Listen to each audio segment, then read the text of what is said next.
دھماکہ ایپیسوڈ 3۔ صبح جب وہ سو کر اٹھا تو اس نے اپنے ابو کو خواب سنایا۔ ابو، رات میں نے خواب دیکھا ہے، اخبار میں بہت بڑی خبر لگی ہے، تخریب کار پکڑے گئے اور آپ کی تصویر چھپی ہے۔ ابو، خواب سچے بھی ہوتے ہیں نا؟ ہاں بیٹے، خواب بھی سچے ہوتے ہیں۔ ابو، یہ بھی تو ہو سکتا ہے کہ ہم اپنے خوابوں کو خود سچ کر دکھائیں۔ ذیشان کے ابو نے ذیشان کی طرف دیکھا اور ناشتے میں مصروف ہو گئے۔ ابو، رات انسپکٹر شعیب انکل کہہ رہے تھے کہ انہوں نے تخریب کار پکڑ لیے ہیں۔ عمران صاحب خاموشی سے ناشتہ کرنے میں مصروف تھے۔ ذیشان کی امی نے ذیشان کو منع کیا کہ بیٹے، ابو کو ناشتہ کرنے دو اور خود بھی خاموشی سے ناشتہ کرو۔ یہ کیا تم صبح و شام تخریب کاروں کے پیچھے پڑے رہتے ہو؟ عمران صاحب نے مسکرا کر کہا، آخر پولیس آفیسر کا بیٹا ہے، تخریب کاروں کے پیچھے تو پڑے گا۔ ذیشان کو یہ سن کر حوصلہ ہوا اور فوراً بولا، تو پھر ابو، میں بھی آپ کے ساتھ تخریب کاروں کو دیکھنے تھانے چلوں گا۔ عمران صاحب کو تھانے تو جانا ہی تھا کہ لاک اپ میں ان مشکوک لوگوں کو دیکھ سکیں۔ ذیشان کو بھی ساتھ لے لیا۔ اچھا چلو۔ انہیں معلوم تھا کہ ذیشان تخریب کاروں کے سلسلے میں بہت جذباتی ہے اور وہ کسی صورت گھر میں رہنے کے لیے تیار نہ ہوگا۔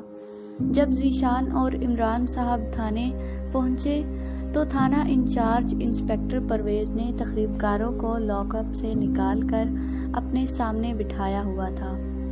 ذیشان نے ڈرتے ڈرتے ان دونوں کو غور سے دیکھا۔ ایک آدمی کی بلی جیسی آنکھیں اپنے چہرے کے لحاظ سے بہت چھوٹی تھی، بھنویں نمایاں مونچھیں تھوڑے کانٹوں کی طرح اور سنہری بال تھے۔ دوسرے آدمی کے حلیے میں کوئی خاص ایسی بات نہ تھی جسے نوٹ کیا جا سکے۔ عمران صاحب نے انسپکٹر پرویز سے پوچھا کہ آپ نے ان کا بیان لیا ہے؟ کوئی خاص بات معلوم ہوئی ہے؟ نو سر۔ آپ کے خیال میں یہ دونوں بے گناہ ہیں؟ عمران صاحب نے پوچھا۔ یس سر۔ تو پھر یہ اب تک تھانے میں کیوں بیٹھے ہوئے ہیں؟ سر، ان کی گاڑی آ رہی ہے، انتظار میں بیٹھے ہیں۔ رائٹ، عمران صاحب نے اٹھتے ہوئے کہا اور ذیشان کو ساتھ لیے تھانے سے باہر نکل آئے۔ ذیشان پہلے بھی کئی مرتبہ چوروں اور ڈاکوؤں کو دیکھنے کے لیے تھانے آ چکا تھا۔ اس نے اپنے ابو سے پوچھا، ابو، آپ نے انسپکٹر سے یہ کیوں نہیں پوچھا کہ انہوں نے دونوں کے ہاتھوں کے پرنٹ اتار لیے ہیں یا نہیں؟ ذیشان بیٹے، یہ ان کی ڈیوٹی ہے، ہمیں بس یہ کوشش کرنی چاہیے کہ ہم پولیس کو اپنا کام کرنے دیں۔ آخر وہ ایک ذمہ دار آفیسر ہیں، انہیں اپنے کام کا علم ہونا چاہیے۔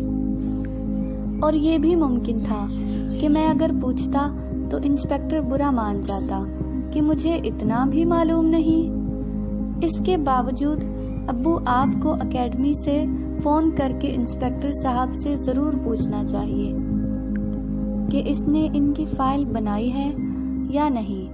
مجھے لگ رہا ہے ان میں سے ایک آدمی ضرور مشکوک ہے، وہ تو لازمی تخریب کاروں کا ساتھی ہوگا۔ ابو، اس کی بلی جیسی آنکھیں اور سنہری بال کتنے خوفناک لگ رہے تھے، وہ کیسے دیکھ رہا تھا؟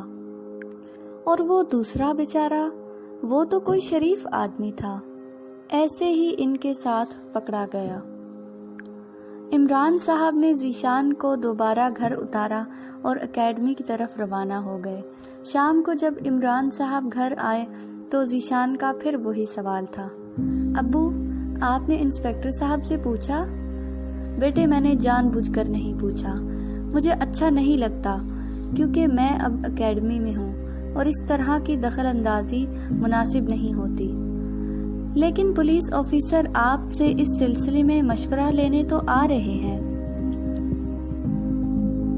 ہاں، وہ اور بات ہے، ذیشان کے ابو نے جواب دیا۔ اگر آپ اجازت دیں تو میں خود بات کر لوں؟ ذیشان نے ڈرتے ڈرتے اپنے ابو سے پوچھا۔ ایسے ہی ذرا معلومات کے لیے۔ چلو اگر تمہاری ضد ہے تو پوچھ لو، لیکن تمیز سے بات کرنا۔ ذیشان یہ سنتے ہی خوش ہو گیا اور فوراً ٹیلی فون کے نمبر گھمانے لگا۔ انسپکٹر پرویز: میں ذیشان بول رہا ہوں انکل۔ انکل میں ابھی ابو سے بات کر رہا تھا کہ صبح جو تقریب کار آپ نے چھوڑے تھے وہ تقریب کار نہیں تھے۔ دوسری طرف انسپکٹر نے جواب دیا: ہاں وہی جو تقریب کار نہیں تھے، اور آپ نے انہیں جانے دیا۔ ان کے بارے میں معلومات آپ نے اپنے پاس کوئی ریکارڈ رکھا ہے؟ ان کی انگلیوں کے نشان، ان کے فوٹوگرافز، ان کے دوستوں کے بارے میں معلومات، پتے وغیرہ؟ بیٹے، اس طرح کی فائل تو ہم بہت ہی خطرناک قسم کے لوگوں کی بناتے ہیں، عام آدمیوں کی نہیں، اور وہ تو شریف اور معزز شہری تھے۔